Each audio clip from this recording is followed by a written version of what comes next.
After the biological daughter was found, my adoptive parents kicked me out of the house. Before I could even feel sad, an ethereal woman swept me into her arms. Her eyes were red and teary as she exclaimed, "My daughter. I've finally found you." It turned out my true identity was that of a wealthy heiress lost among commoners. After finishing my part-time job, I headed home with newly bought gifts. Before I even stepped inside, my adoptive mother tossed a suitcase at me. "Nicole has been found. You, the fake one, should leave now." At 6 years old, my adoptive parents brought me home from the orphanage. I thought a life of happiness was beginning, but it turned out to be the first step into a life of torment. On my very first day home, my so-called brother sprayed me with a water gun until I was soaked to the bone. I ran a fever for a day and night, nearly burning my brain out. My adoptive father sat on the sofa, glancing at me indifferently. Then, flipping through his newspaper, he said, "Behave yourself. Don't covet what isn't yours." My adoptive mother was kind to me for a while, but she probably realized I wasn't her biological child and gradually stopped caring. I stood silently at the bottom of the stairs for a few seconds, then lifted my head and nodded obediently. "Okay, I understand." Picking up the suitcase from the ground, I felt a mix of sadness and joy. My lips almost curled into a smile. After all, my life at home was worse than that of a maid. Every day before dawn, I had to get up and make breakfast: vegetarian for my adoptive mother, meat for my adoptive father, gluten-free for my brother. Taking care of this whole family wore me out, burdening me with responsibilities far beyond my years. They could have hired a nanny and paid her a salary, but me? I was pure unpaid labor. Still, they raised me to adulthood, so I owed them some courtesy.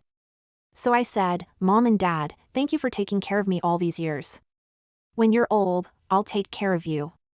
But I think they misunderstood me, assuming I was eyeing their inheritance.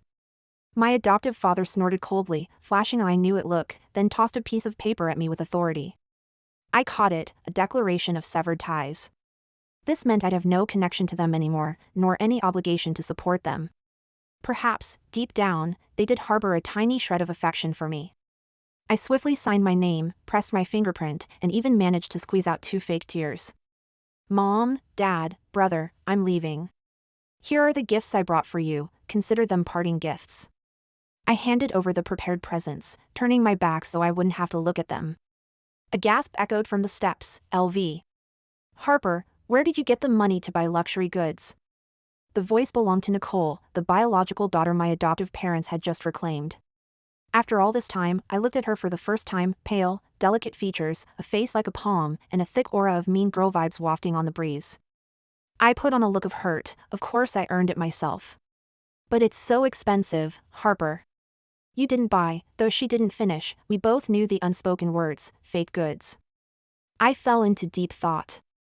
Had my previous fake gifts been exposed? That shouldn't be possible. I used a professional counterfeit supplier. My silence made Nicole think she was right.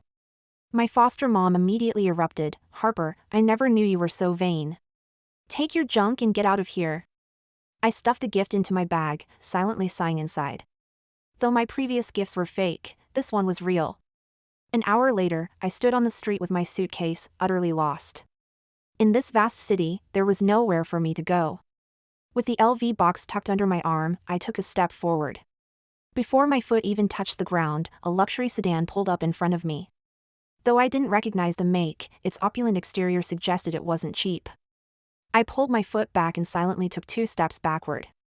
If I scraped it, I couldn't afford the damage. The rear door opened, and a stunningly beautiful woman stepped out.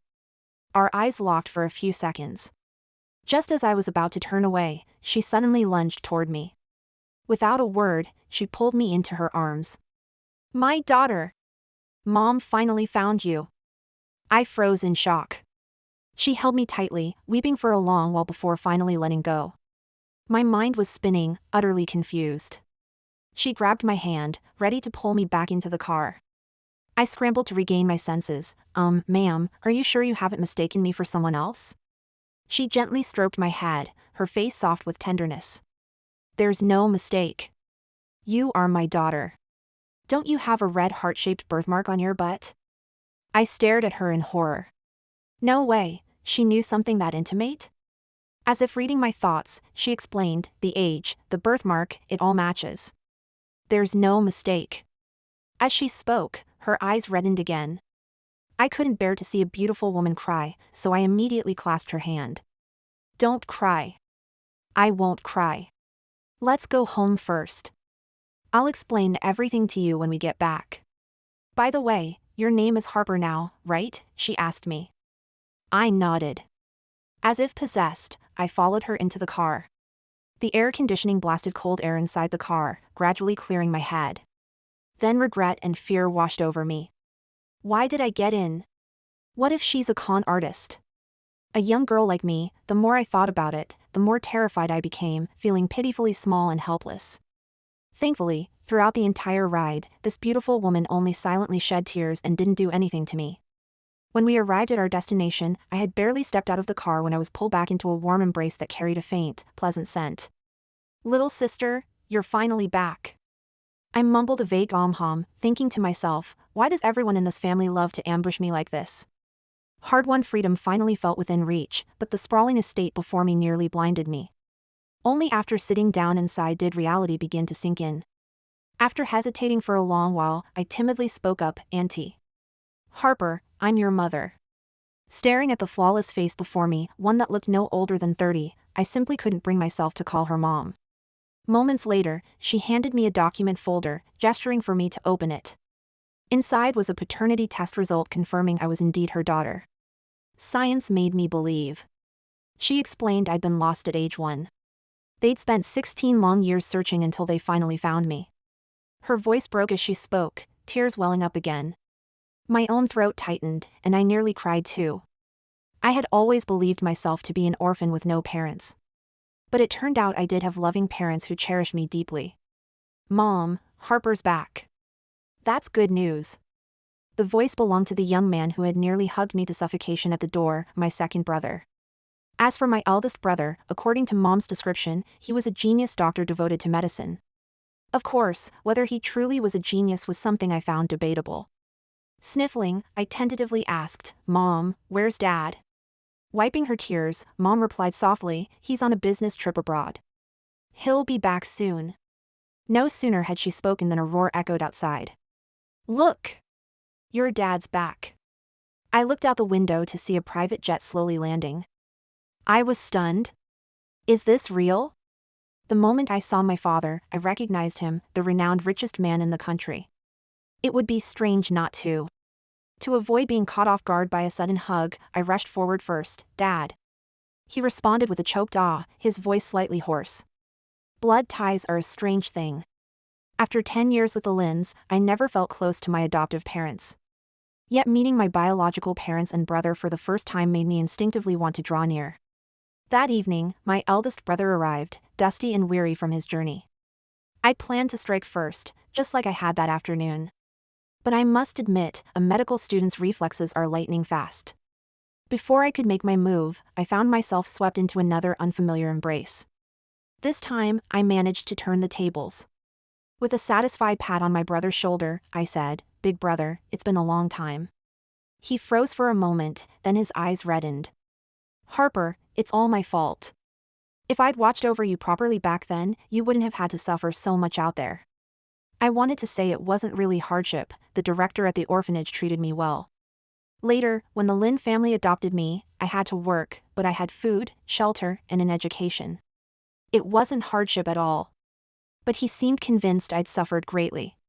Before I could react, his hand was already taking my pulse. After a few seconds, he said, Your pulse is steady and strong. You seem to be in good health. After that, he furrowed his brow slightly and murmured softly, physically sound. Could it be mental trauma?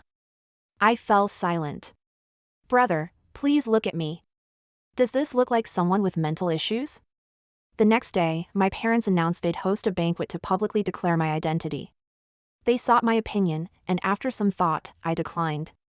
Not because I wanted to stay low-key, but mainly because I didn't know anyone who'd attend. How boring would that be? So, the news that the Gu family had found their long-lost youngest daughter remained known only to a few close confidants. However, I heard the Lin family threw a grand banquet to introduce Nicole, even sending an invitation to my parents. Unfortunately, before it reached them, the butler intercepted it and tossed it in the trash. I happened to spot the discarded invitation while grabbing water from the kitchen. After that, several classmates I barely knew sent messages pretending to care, just to mock me. What they didn't know was that my mother had invited the chief designer of a luxury fashion house to our home to create a custom outfit for me. The joys of the wealthy are beyond their comprehension. A month was enough time for me to embrace my new identity. And the start of the school year arrived quietly. My original school was already an elite institution, and since I was already in my senior year, I had no intention of transferring. Unexpectedly, the moment I entered the classroom, I saw Nicole and her biological brother, Colin, Harper. Nicole exclaimed upon seeing me, her expression shifting from surprise to a vague, indescribable sympathy. Harper, did you come to pick something up? Pick something up? What exactly? Asked a classmate nearby who was tidying up the desks. Don't you know? Harper moved out of my house. She probably can't afford this school anymore. Her voice trailed off as she cautiously glanced at me. Ignorant humans. I had no desire to engage with them, but they clearly didn't share that sentiment. Colin stormed forward, his eyes burning with fury. Harper Lynn. Did you steal money from my family? First, I don't go by Lynn anymore, don't call me Harper Lynn. Second, you packed my belongings when I left. Don't you know full well whether I took any money? With no rebuttal, he resorted to nitpicking. I sighed, pressing my hand to my forehead. How had I put up with this jerk all these years? Slowly, I pulled a roll of tape from my backpack, tore off a piece, and with a sharp snap, stuck it over his mouth. The world finally fell silent. The result? All day long, I could feel two pairs of eyes fixed on my back, watching me intently. The second day of school was the entrance exam. Just before dismissal, Nicole came up to me and said, Harper, the exam is tomorrow. I heard from my brother that you're number 1 in the grade. That's amazing! The moment she finished, the class erupted in laughter. Ha ha ha, number 1 in the grade? That's hilarious! Nicole, your brother must not have told you that top of the class means dead last. Huh? Nicole gasped, then quickly covered her mouth. I'm so sorry, Harper. I didn't realize. I said it was fine, that in a way. What she said was true, her lips turned down. And she looked like she was about to cry. Heaven knows I neither scolded her nor touched her. A classmate beside her spoke up for her. Harper, why are you picking on Nicole? Her grades are great. You're the one who's not studying well, so you're jealous of others. Jealous of her? I'd been silent until now, but when I spoke, it was to make a statement. What else could it be if not jealousy? If you're so confident, beat Nicole's score on tomorrow's exam. I thought for a moment, nodded, and readily agreed. Nicole tried to mediate. Harper, she didn't mean it like that. Don't be stubborn. If only your smile hadn't stretched from ear to ear when you said that, I might have believed you. I said. I'm not being stubborn. The next morning, Colin strode in and tapped my desk. I was organizing my supplies and ignored him. Feeling slighted, he tapped harder. I finally looked up at him. Heard you're going to score higher than Nicole on this exam? Who said that? He was stumped. After a long pause, he finally spoke again. It doesn't matter. Let's make a bet. If you don't beat Nicole, you drop out yourself. I said, I'm not betting. Are you chicken? I stayed silent. You're scared, aren't you? I still didn't say a word. Cheap provocation didn't work on me. Seeing that neither carrot nor stick worked, Colin flew into a rage. You really are a coward. As the crowd grew, I could only shrug helplessly. Fine, I'll take the bet. If I score higher than Nicole, she drops out automatically. Colin burst out laughing at my words. Saying there was no way I could beat Nicole, she'd been a straight-A student all along. I asked him, so, are we betting or not? Colin nodded. Of course. Walking through campus, the looks I got were either pity or schadenfreude. As the day of results drew nearer, those stares grew more intense. You'd think they had crushes on me. 18 noon, the results finally came out.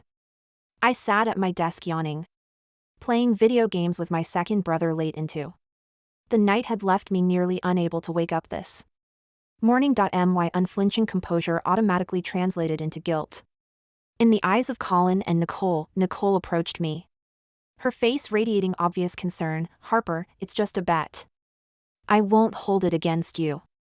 I gave a non-committal "oh." Since childhood, our teachers taught us to honor our word. Colin also approached my desk. Harper, just wait to get kicked out of school. Of course, if you're willing to apologize publicly to us, you can still stay.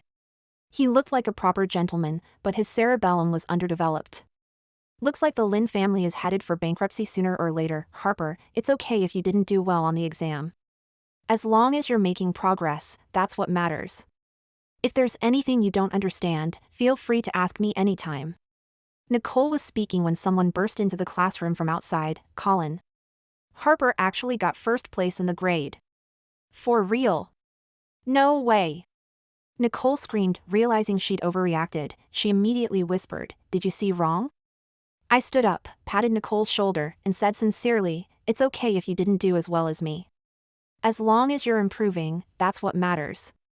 If there's anything you don't understand, feel free to ask me anytime."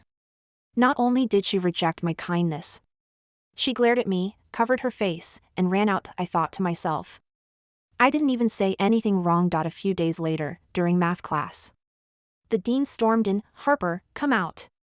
As soon as I stepped out of the classroom, he unleashed a torrent of abuse. "You're in senior year.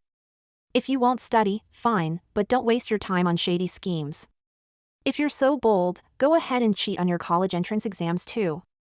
I stared at him in utter shock. I took the test myself. I didn't cheat. Didn't cheat? You've been dead last on every single test, and now you're top of the class? If you didn't cheat, I'll live the rest of my life standing on my head. His chest heaved, and the few strands of hair on his head quivered with fury. It must be because my image as a hopeless student was so deeply ingrained that no one believed I could be an academic superstar, but I really am a top student. All those years, Colin threatened me. If I dared score higher than him, he'd make my life hell. I had no choice but to suppress my genius bloodline. It was tough, okay? Principal, I really didn't cheat. I'm first in the grade, who would I even copy from? I looked at him with utmost sincerity. He paused, then continued, "Someone reported you had a phone." Who? Who's slandering me behind my back? All your scores are invalidated. You'll face public criticism at next Monday's assembly. One more offense, and you're expelled. The principal stomped off angrily. Just then, the bell rang, and classmates swarmed around me. "Harper, so you were cheating. I knew there was no way you could have gotten first place. Ha ha ha, guess you'll have to drop out now that you've scored 0. Watching these gloating faces made me furious. When I got home, I threw myself into my mom's arms and whimpered fake tears. "Mom, someone's picking on your daughter." After hearing the whole story, Mom gave me a sly smile. "Sweetie, just wait. Mommy will make sure you get your revenge." Monday morning, the dean ordered me to stand beside the podium. After his announcement, I was to apologize immediately in front of the entire school. I smiled slightly at the stairs below. A sudden commotion erupted in the crowd. Holy crap. She actually has the nerve to smile. Probably just giving up and going down with the ship. The principal's face turned ashen. He glared at me. "What are you laughing at?" I looked at him innocently. "Is it wrong to laugh?" He snorted coldly and ignored me. Next, I must issue a stern reprimand to a student. Before he could finish, the headmaster, a man well past 50, sprinted onto the stage like a sprinter. Snatching the microphone from his hands, the dean looked utterly bewildered. The headmaster gave him no chance to respond. Shoving him off the stage, jokes aside, only those who've experienced it know the headmaster's strength, and well, I've had the pleasure of experiencing it. The principal lived in the small villa next door to mine. Occasionally, he'd stroll past my house, his eyes glinting with envy. I happened to run into him, and he recognized me. In a moment of mercy, I took him on a tour of my sprawling estate. In return, he treated me to his signature move, crushing walnuts barehanded. Sure enough, I saw the dean's face flush red, his legs buckle, and he nearly collapsed to his knees. The little old man held the microphone. "Good morning, students. I am your principal." Thunderous applause erupted. His face was rosy and glowing, clearly relishing the moment. "Today, I stand here to commend one student. Harper has won first place in the 10th National High School Mathematics Competition, the grand prize in the National Literature Contest, first prize in the National Physics Competition, and the National." It took a full 5 minutes to finish the list. Even my elementary school broadcasting contest was included. Let's give him a warm round of applause. The students below stared at me wide-eyed. After a long pause, thunderous applause erupted. I admit it, I am exceptionally talented. All these competitions were entered secretly under my own name. So neither the school nor those around me knew about them before. Who would have thought that besides earning prize money, they'd come in so handy now? Through the crowd, I caught sight of Nicole's pale face. I have to say, it felt satisfying. After the event, as soon as I stepped off stage, Nicole approached me. "Harper, so you've been hiding your talents all this time. You didn't consider us your own, did you? Why didn't you tell us before?" I nodded. "You're right." She gasped. I continued, "I truly didn't consider you my own. My parents are the richest people around. Who do you think you are? Did you come here hoping to mooch off my family?" Nicole's face darkened. After that, I went to school as usual. And my classmates' attitudes toward me changed dramatically, though some still gave me contemptuous looks whenever they saw me. I'm a generous person, I don't stoop to their level. Around that time, my second brother's game entered its test phase. At first, I thought my brother was just a gaming-obsessed slacker, since he was always dragging me into games. Later, I realized he was a hidden genius at game design. The current market sensation, Cyber, was his creation. That game brought him massive profits and fame. So when his second game, TL, hadn't even officially launched yet, it already attracted countless players. The moment I sat down at my desk that morning, my deskmate and class monitor excitedly grabbed my arm. "Harper, have you heard about this game TL? Its test server just launched." I nodded. Of course I knew. I'd spent hours playing it with my brother last night, and it was only after Mom dragged him back to his room by his ear that he finally went to sleep. Wind is my god. I wish I could meet him in person someday. Watching him gaze at my brother with such admiration, I wondered if I should tell him his idol was actually my sibling. Before I could speak, Nicole approached him. "Class monitor, are you talking about Wind?" He looked at her. "Yeah, do you know him?" Nicole flushed slightly. "Not super close, but my parents have some business dealings with him. We've met a few times." I stared at her, utterly baffled. Why hadn't my brother ever mentioned knowing her? The class monitor jumped up from his seat. "Really? Could you get me an autographed photo of him? Or pull some strings to snag me a TL test server account?" He scratched his head awkwardly, his face falling. "There are only 10,000 TL test server accounts worldwide. You need special connections to get one." Nicole smiled. "Okay, I'll try. But I can't guarantee anything." I didn't plan to follow up. I wanted to see if she really knew my second brother. Turns out, I seriously underestimated my brother's fame. Within half a day, the whole school knew Nicole knew Wind and could get a TL test server account. Surrounded by a crowd, Nicole smiled sweetly, occasionally flicking the hair by her ear. "Nah, just acquaintances. That's why I can only try." "Like me? No way. But he does look out for me." And so, by the end of the day, the rumor had morphed into Wind as Nicole's devoted admirer. After class that evening, I stepped out of the school gates. My second brother, with his silver-dyed hair, black mask, and leather outfit, was waiting for me at the school gate on his beloved motorcycle. I pointed at his hair, stammering you, for a while before finally managing to speak. He flicked his hair stylishly. "I did an interview today." "How'd it look?" I nodded. "But you don't usually do interviews." My second brother sighed. "What can you do? A man's gotta eat." I rolled my eyes silently. Total pretentiousness. He took my backpack, handed me a pink helmet, and patted the back seat. "Hop on." Just as I was about to climb aboard, Nicole called out, "Harper." Ugh, just my luck, but she showed zero self-awareness. "Harper, my dad's here to pick me up. Want a ride?" After that, she shot my brother a subtle glance. "Harper, you really shouldn't hang out with these street kids.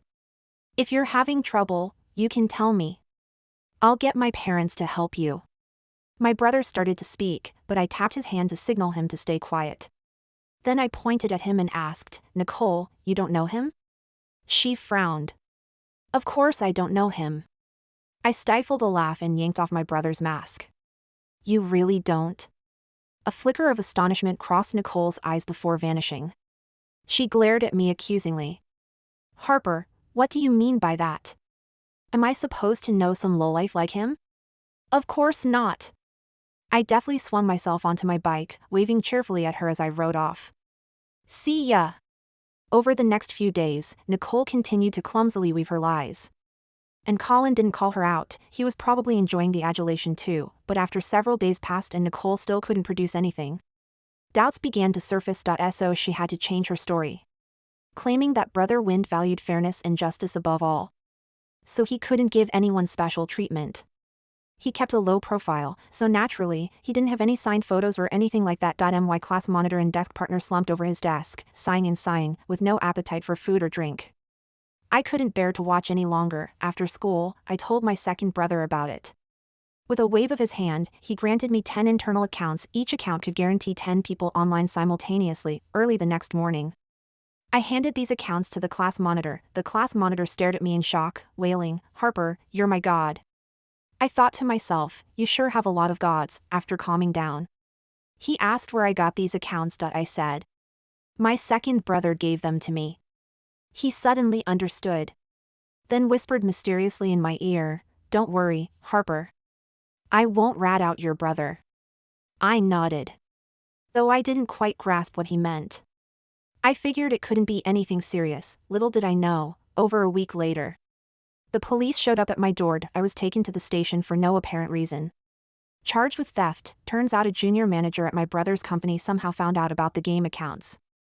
Assuming I'd obtained them through illegal means for personal gain, he reported me straight to the police. The police took me away in front of my entire class and teachers.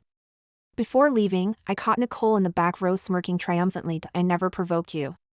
Yet you insisted on picking a fight." I called my second brother from the police station. And only then did the officers realize it was all a huge misunderstanding. Around noon, the police drove me back in their patrol car. My desk partner and class monitor threw her arms around me, sobbing, "Harper, I'm so sorry. I failed to keep it confidential and dragged you into this."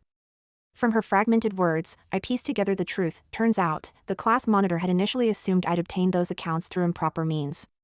He accidentally shared his suspicions with others, and word spread like wildfire. Eventually, someone with ulterior motives exploited the rumor. No big deal. I patted his shoulder and said earnestly, "Considering this is your first offense, I won't hold it against you." The class monitor looked up at me with pitiful eyes. "Thanks, boss." Senior year classes were much heavier than before. Pushing dismissal times later, evening study sessions didn't end until 9:30 p.m.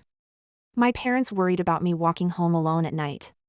So they arranged for the driver to pick me up, but when I saw the row of flashy Maseratis, Lamborghinis, and Rolls-Royces in the garage, I flatly refused the offer.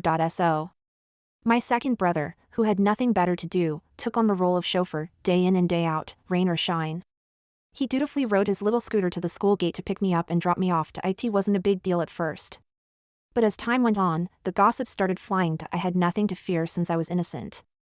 So I didn't care, but unexpectedly, the matter blew up. The class monitor rushed over, phone in hand, looking panicked, telling me I was in big trouble. A local influencer had posted an expose, exposing that gold-digging, manipulative bitch from such and such high school. The post claimed I was malicious and lazy, which is why my adoptive family kicked me out. But since I was used to a life of luxury, I started hooking up with rich guys. First, it was that old principal. I acted all cozy with him, and they even included a photo. Then came a punk with silver-dyed hair who picked me up from school every day on his bike. This punk was no good. He'd even served time for stealing game accounts. Now I'd hooked up with a new sugar daddy, complete with a photo of me stepping out of a Rolls-Royce. If I said now that the principal was my neighbor, the punk was my brother, and the new sugar daddy was my dad, would anyone believe me? The class monitor comforted me. "Harper, I believe you. Don't be upset." Truthfully, I wasn't upset. I said, "This delinquent is my brother. And this tycoon in the Rolls-Royce is my dad." No sooner had I finished than Colin's laughter erupted behind me. "Ha ha ha ha ha, Harper. You mean your godbrother and godfather, right?" The moment he finished, the entire class burst into laughter. My head started to ache. All because I'd kept such a low profile before. The post exploded. First it hit the city's trending topics, then climbed the national charts, rising rapidly. Turns out, humans are just a bunch of gossip-hungry spectators. More and more of my info got dug up, including plenty of lies, that girls like me are obviously vain, always wearing knockoffs. If you can't afford the real thing, don't wear it. It's embarrassing to wear fakes. Let me tell you, what fakes? Mine are one of a kind, custom-made pieces, okay? That I'm playing the field, not taking care of myself, and should be expelled. I've never even dated anyone. That I'm a fraud, and my awards are fake. Who says they're fake? They've got official seals. Exhausting. Just as I was pondering how to debunk these rumors, Nicole walked up to me and placed a banquet invitation on my desk. Harper, Mom and Dad are hosting a banquet tomorrow night. There'll be plenty of reporters there. Just apologize to them publicly, and this whole thing will be over. She really has my best interests at heart. We'll still be family. Who wants to be family with you? But I could attend the banquet. Might as well clear up the rumors and maybe sabotage the event while I'm at it. That night, I shot to the top of the trending charts, becoming an overnight sensation nationwide. My dad was so furious he called the media, threatening to buy them off and force a proper overhaul. My mom insisted on confronting them, while my older brother sharpened his scalpel like a butcher preparing for slaughter. I calmed them down, urging patience. Tomorrow night would be the real show. My arrival caused a stir, but Nicole must have briefed the reporters beforehand. They just kept filming me with their cameras, not daring to approach. Nicole affectionately took my hand. Anyone else would have thought we were best friends. Harper, don't worry. I've talked to the reporters. You've nothing to fear. I nodded absently, not wanting to engage. Her expression darkened, then she pulled me toward a cluster of socialites and introduced me. This is Harper, my sister. A woman in a pale yellow dress shot me a disdainful glance. Nicole, why do you bring just anyone to these events? Look at what she's wearing, it's embarrassing. Probably some cheap knockoff from a flea market. I glanced down at my green gown. What was wrong with it? This was a one-of-a-kind, limited edition piece. These women just didn't know a thing about style. Don't say that. I'm thrilled Harper could come. She just isn't familiar with these formalities. Nicole turned to me. Harper, let me find you another dress. No, this one's fine, I insisted. She looked at me with concern. But, it looks cheap. I walked past her to the large screen, where the renowned lead designer of my dress was being interviewed. Of course! This is my proudest creation this year. A global premiere, with only one piece in existence. Inspired by Asian culture. The camera panned to reveal a green gown on the screen. Identical to the one I was wearing. A collective gasp rippled through the crowd. The socialites' gazes shifted toward me, their expressions shifting. Nicole stood frozen, her face darkening. After a long moment, she forced a smile. It must be a coincidence. The voice from the screen continued, I designed it specifically for a girl named Harper.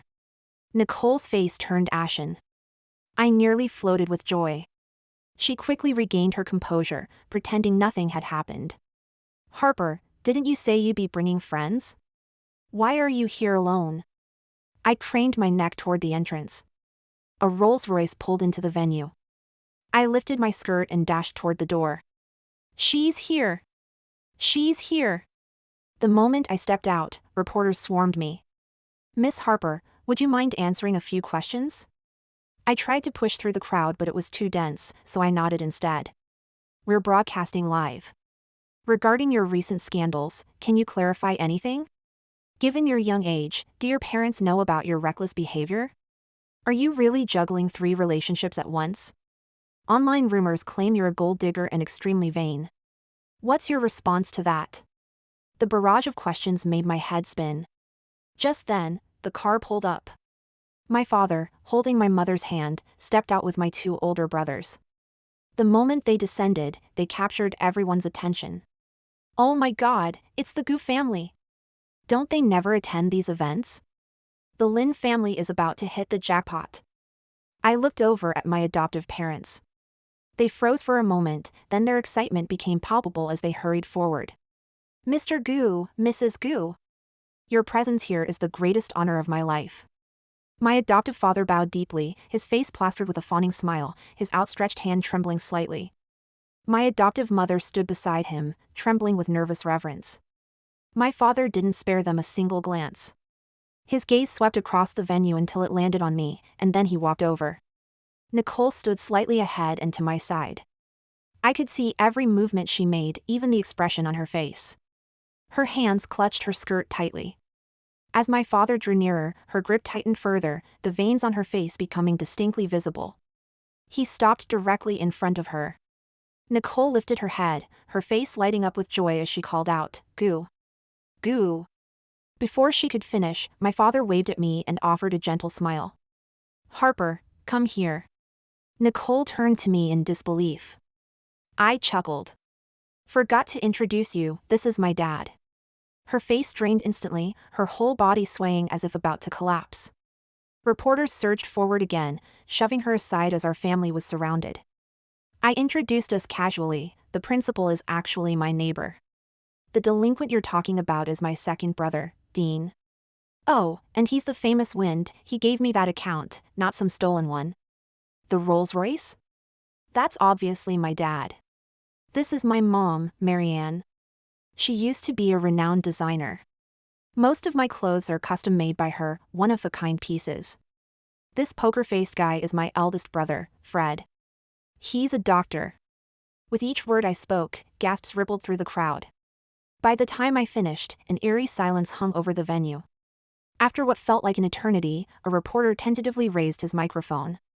Excuse me, Mr. Gu, before he could finish, my father snapped, no comment. I sighed.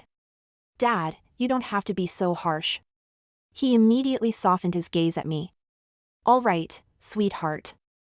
Then, turning to the reporter, he asked with the warmth of spring breeze, what would you like to ask? The reporter rolled his eyes and fainted on the spot. We didn't linger. Before leaving, my father tossed a USB drive toward the reporters, then looked at my adoptive parents. Those who do wrong must pay the price. I looked at them with a complicated expression. My adoptive mother rushed over, Harper, we were wrong before. After all, we are your adoptive parents. I smiled, but we've already severed ties. Hearing this, she froze in place. Our family got into the car and left. That night, everything about me was cleared up.